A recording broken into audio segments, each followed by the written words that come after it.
Bonjour à tous. Le régime des réquisitions des personnes, des biens et des services en France a-t-il été bouleversé par la nouvelle loi de programmation militaire qui va être votée ou pas?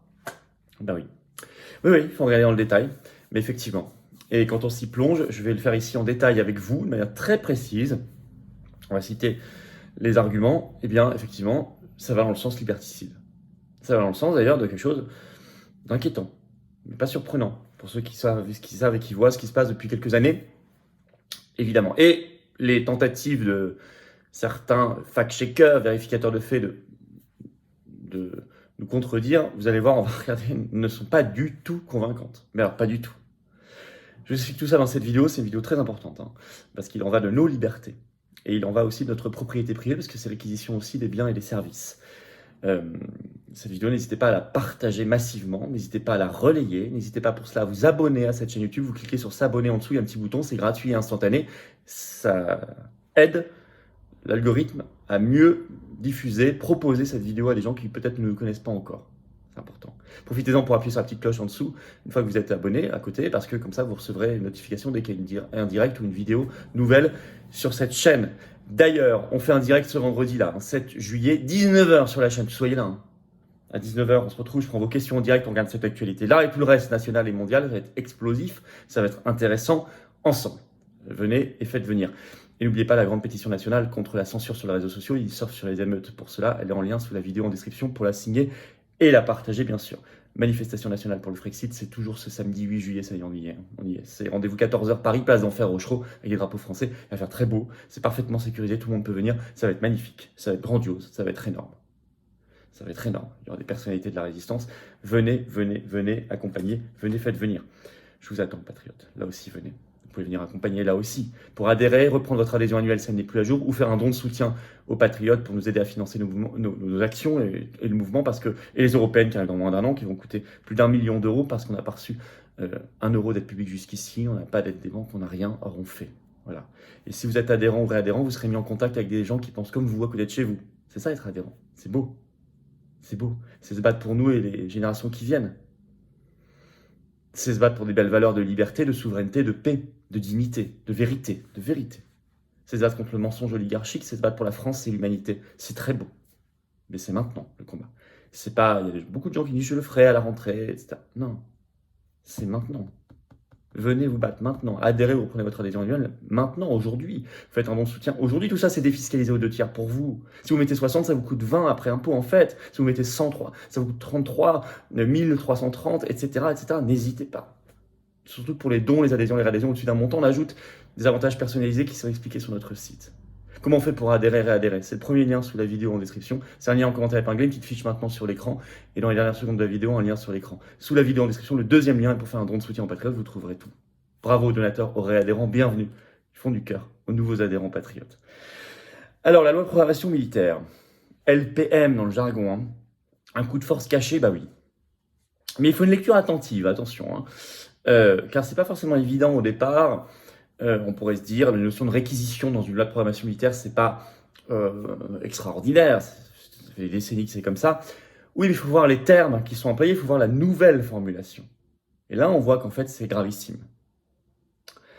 Il y a un gros problème. Ça s'inscrit dans la tendance liberticide actuelle. On parle de tout ce qui s'est passé pendant le Covid, pas besoin de vous réexpliquer. Leur tentative actuellement contre les réseaux sociaux, tous les passes, y compris le pass sanitaire mondial de l'OMS, mis en place, etc., avec l'Union européenne. Bref, on est dans ces tendances-là. Alors, on parle de quoi? Donc, on parle de la loi de programmation militaire pour les années 2024-2030. Bon, ça, c'est classique, qui est actuellement en discussion. Et dont notamment l'article 23. On va se focaliser sur l'article 23 de cette loi, parce qu'il modifie le code militaire sur le régime de réquisition des personnes, des biens et des services. Alors d'abord, le premier problème, c'est la méthode. Alors qu'est-ce que c'est qu'une loi de programmation militaire? C'est voté pour plusieurs années, c'est normalement une loi d'abord de visibilité budgétaire. C'est d'abord et avant tout ça. C'est assez informel, ça donne des grands objectifs. C'est pas impératif, c'est pas une loi comme des lois qui sont votées ponctuellement, c'est une loi de vision. Ça existe depuis le début des années 90. Et parfois, vous avez dans ces lois de programmation militaire des dispositions législatives permanentes qui sont plus concrètes, mais normalement, jusqu'ici, généralement, elles touchaient au statut des militaires, elles étaient très techniques. Là, on est comme dans quelque chose de beaucoup plus politique, fondamental. Donc là, parce que ça touche au régime des libertés, nos libertés individuelles, de la propriété privée, donc vous voyez, on n'est pas dans le technique. Or, c'est permanent, c'est impératif. Donc il y a déjà ce petit souci, gros souci. Deuxième problème, le contenu même, on va le regarder en détail, on va prendre le scalpel de cet article 23 qui modifie, en fait il remplace, il réécrit totalement l'article L 2212-1, donc c'est la partie législative du code de la défense, du code militaire. Il remplace totalement. Alors, officiellement, il y a un objectif officiel qui est affiché, par exemple c'est réécrit dans l'article de TF1 Info du 5 juillet, je cite, c'est clarifier, préciser, compléter et encadrer les cas de recours au régime de réquisition. Donc comme d'habitude on dit c'est pour votre bien, c'est pour que ce soit plus simple, plus clair, plus encadré, etc. Ok. Et en effet, si on regarde, il y a un seul article maintenant qui va remplacer tout un ancien système de plusieurs articles qui se renvoyaient les uns aux autres, ça rendait les choses un peu compliquées, c'est vrai, pas très lisible. Bon, mais c'est pas aussi simple. On va lire ce nouvel article. Je cite. Écoutez bien chaque thème. On va y revenir. En cas de menace actuelle ou prévisible, pesant sur les activités essentielles à la vie de la nation, à la protection de la population, à l'intégrité du territoire ou à la permanence des institutions de la République, ou de nature à justifier la mise en œuvre des engagements internationaux de l'État en matière de défense, la réquisition de toute personne physique ou morale et de tous les biens et les services nécessaires pour y parer peut être décidé par décret en Conseil des ministres. Ce décret précise les territoires concernés et le cas échéant l'autorité administrative ou militaire habilitée à procéder à ces mesures. Voilà ce qui est écrit dans le nouvel article. Alors, il y a d'abord un premier terme qui vous a peut-être sauté aux oreilles tout de suite, très problématique, c'est le tout début. En cas de menace actuelle ou prévisible. Ça, c'est totalement nouveau. Vous n'avez pas du tout ça dans l'ancienne formulation. Alors, une menace prévisible, on va se le dire entre nous, ça autorise potentiellement tout. Tout est potentiellement une menace prévisible. Je pense à une menace militaire, mais menace pandémique, menace énergétique, menace climatique, menace de guerre. D'autant que, on dit, mais il parle là, de quoi il parle, climat, pandémie, ça n'a rien à voir avec le militaire. Ah bon? Mais dans l'étude d'impact elle-même de cette loi qui a été déposée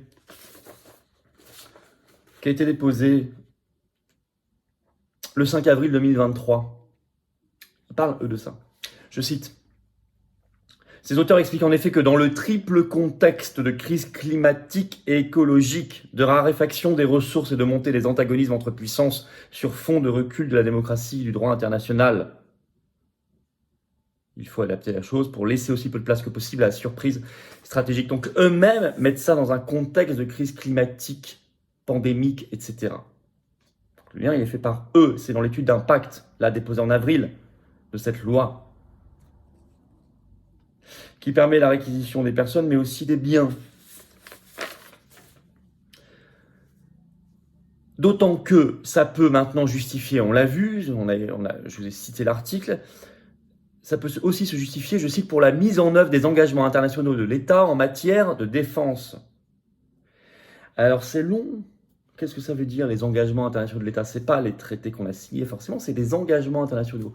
Notre engagement international actuel sur l'Ukraine, tout ce qui découle de notre appartenance à l'OTAN, à l'Union européenne, etc., etc. C'est vaste. Ça aussi, c'est une nouvelle formulation. Donc le contenu est extraordinairement problématique. Troisième problème, il est expliqué dans ce nouvel article que la mesure est prise en Conseil des ministres, ce qui donc laisse une liberté de manœuvre totale à l'exécutif sans contrôle. Avec une sanction si vous refusez une réquisition d'1 an, c'est prévu par cette même loi, 1 an d'emprisonnement et 15 000 € d'amende. Alors, il y a eu des tentatives par les autoproclamés vérificateurs de faits, là, fact-checkers, de dire non, il n'y a pas de problème, etc., c'est complotiste. D'ailleurs, ils n'arrivent pas trop à le dire, mais ils essaient, bon, vous allez voir, c'est pas du tout convaincant. On va regarder en détail. Bon, il y a en ce sens TF1 Info le 5 juillet qui a fait un papier où ils ont interrogé un professeur de droit public qui s'appelle Jean-Paul Marcus, qui quand même va concéder quelque chose, écoutez bien. Je le cite dans l'article. Je cite le professeur. Le texte élargit effectivement les pouvoirs de réquisition en matière de défense en prenant en compte les menaces actuelles définies dans le Code de la défense. Donc ils disent quand même, si, il y a quand même un élargissement. Mais après, ils précisent, mais pas en matière civile. C'est juste en matière militaire. Ne vous inquiétez pas.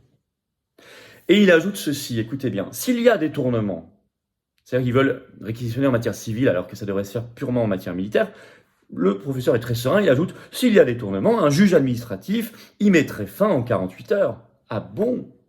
Vous êtes si sûr que ça? Vous avez vraiment confiance, vous, dans le juge administratif? Parce que moi, depuis 3 ans, là, au moins, à chaque fois qu'il y a eu des atteintes gravissimes à nos libertés pendant le Covid, notamment, et pas que, hein, le juge administratif a systématiquement laissé passer, laissé faire. Donc vous lui faites confiance, vous? Pas moi. D'autant que, quelle est cette frontière entre le civil et le militaire? Le civil et la défense, mais elle est de plus en plus floue, à l'initiative des gouvernements eux-mêmes, puisque ils ont militarisé les crises. Je donne des exemples très simples et très concrets. Qui a créé les conseils de défense sanitaire en matière de Covid, qui placent sous secret défense pendant 50 ans toutes les décisions qui ont été prises sur le Covid? C'est le gouvernement de Macron. Il en a fait des dizaines. Et là, à la rentrée 2022, qui avait créé les conseils de défense en matière d'énergie? Aussi militaire, qui plaçait aussi sous secret défense tout ce qui se décidait sur l'électricité, l'énergie. Donc tout ça, c'est quand même lié aussi beaucoup au climat, hein. Mais c'est eux. Donc ils ont militarisé. Ils ont fait s'effacer cette frontière, soi-disant, entre civil et défense. Alors après, allez expliquer ça au juge administratif en disant non, non, ça relève pas du tout. La défense, c'est purement du civil. Mais le juge vous dira, mais non, non, non, non. C'est aussi de la défense, à l'initiative du gouvernement. Donc réquisition possible des personnes, des biens et des services. Alors, voilà, ce texte, hein, sûrement d'autres choses à en dire. Enfin, l'essentiel est là. Hein. L'essentiel est là. Hein. Vous voyez, il faut regarder minutieusement. Hein. Ça ne saute pas aux yeux forcément tout de suite. Hein. Il y a plein d'autres choses dans cette loi de programmation militaire qui sont très classiques. Très classiques. J'ai moi-même été interrogé par certains en privé sur d'autres aspects de la loi. J'ai dit non, ça pour le coup, c'est très classique dans une loi de programmation militaire. Mais pas ça. Alors, elle a été présentée au Conseil des ministres le 4 avril dernier. Ça traîne un peu, ça c'est bon signe. Hein. Il y a eu un premier vote, mais ce n'est pas définitif, à l'Assemblée nationale le 7 juin, puis au Sénat le 29 juin, mais en des termes différents. Donc, puisqu'Assemblée et Sénat n'ont pas voté exactement le même texte, ça doit passer en commission mixte paritaire entre sénateurs et députés. C'était prévu le 6 juillet, ça a déjà été reporté au 10 juillet. Ça va venir. C'est intéressant déjà que ça a été reporté, donc il y a un souci. Puis ensuite, normalement, il y aura un vote de nouveau, Assemblée-Sénat. Alors là, sénateurs, députés, maintenant que vous êtes tous bien informés, bloquez-moi ça. Alors là, vous avez le devoir de le faire. Il faut bloquer tout ça. Il faut bloquer tout ça. Déjà, dès la CMP, la commission mixte paritaire, ce serait bien que vous bloquiez. Et nous, vous écrivez à votre parlementaire, à votre député, à votre sénateur. Laissez rien passer. Faisons pression sur les réseaux sociaux, partout. Faites monter cette vidéo. Partagez-la, abonnez-vous à cette chaîne YouTube, vous cliquez sur s'abonner en dessous, c'est gratuit, instantané, ça aide, ça fera monter la vidéo. Plus vous serez abonné plutôt que pas abonné, plus ça la fera monter. Merci à vous, ça vous prend une seconde, c'est gratuit. Merci beaucoup. Voilà ce que je pouvais vous dire. Parlons-en d'ailleurs dans cette manif du 8 juillet, là, samedi. Venez.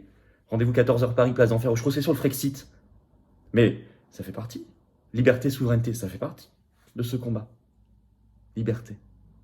Venez le clamer, on en parlera. Je vous attends, très nombreux, manif parfaitement sécurisé. Les enfants, les familles sont les bienvenus, toutes les générations. Ça va être magnifique. Il fera très beau en plus.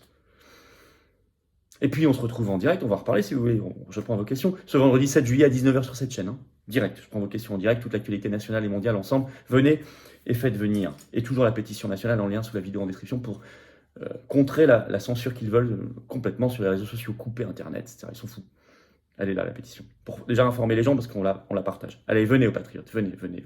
Je vous attends. Ça, c'est la carte orange d'adhérent ou de réadhérent. Si vous n'êtes plus à jour, pensez à réadhérer. C'est pas automatique, c'est à vous de le faire. Hein. Si l'adhésion a plus d'1 an, il faut réadhérer. Vous pouvez être un nouvel adhérent, vous serez vraiment les bienvenus. Vous allez voir, il y a un magnifique accueil, c'est une grande famille. Vous vous sentirez bien. Et vous serez mis en relation avec des gens qui pensent comme vous à côté de chez vous. Que ce soit en métropole, outre-mer ou à l'étranger, on est présent partout. Je vous attends. Et pas demain, vraiment. Pas dans 1 heure, maintenant. Vous pouvez faire un don de soutien aussi aux patriotes pour nous aider à financer nos actions, les élections européennes qu'on fera en rassemblement, mais qui arrivent dans moins d'1 an, qui vont coûter plus d'1 million d'euros. Prix du papier, les bulletins. Rien que pour être candidat, hein. Rien que pour que vous ayez les bulletins de vote dans les bureaux, pas plus. Hein. Pas de grand meeting. Non, juste ça. Voilà. Tout ça, c'est défiscalisé aux 2 tiers pour vous. Hein. 2 tiers de défiscalisation. Vous mettez 60, ça vous coûte 20 en fait, etc. Alors comment on fait pour adhérer? C'est le premier lien sous la vidéo en description, c'est un lien en commentaire épinglé, dans quelques secondes apparaîtra un lien sur votre écran, vous choisissez. Faire un don de soutien aux patriotes, c'est le deuxième lien sous la vidéo en description. Énorme bravo aux réadhérents et aux donateurs, bienvenue aux nouveaux adhérents patriotes résistants, et vive la France.